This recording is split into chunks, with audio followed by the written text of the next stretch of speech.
All right. Well, good morning, everybody. My name is Monte Chambers, and I have the opportunity of serving here in the City of St. Louis Department of Public Safety. And you guys are here this morning for our update regarding our 2024 Edward Byrne Memorial Justice Assistance Grant, also known as the JAG Grant.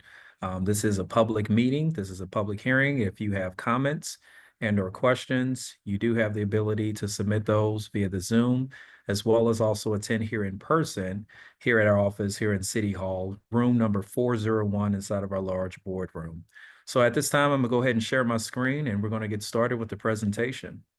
As I mentioned, this is our update regarding our JAG grant here in the Department of Public Safety.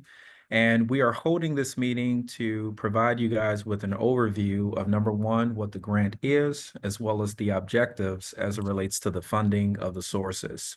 So the purpose of the JAG grant, of course, is to assist the city in reducing crime as well as improving public safety through proven prevention efforts.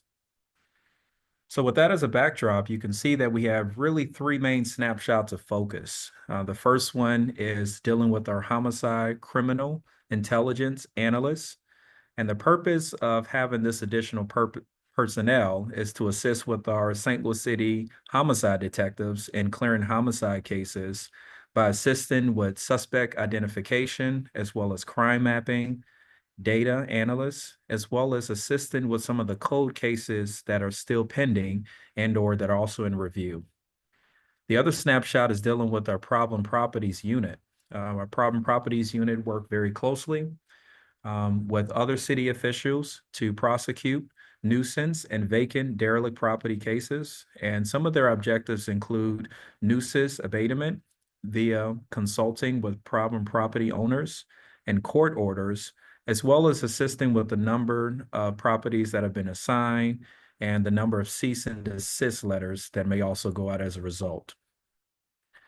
And lastly, assisting with our night watch with the police department. So police officers, they do partner with detectives from our juvenile division and with the Division of Family Services, and they often make home visits to juveniles who have been taken into custody for various offenses, including but not limited to auto theft, tampering, burglary, robbery, as well as different weapons offenses as well.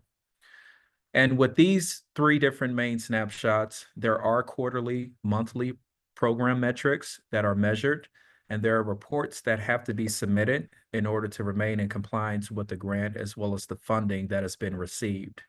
So if you look at the funding overall, it's a 3-year funding source.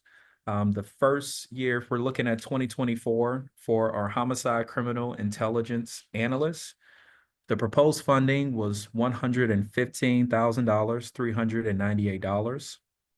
For our problem properties, it's $218,658. And then lastly, to assist with our night watch, we have a total of $17,879, which comes up to a grand total of $351,935 total.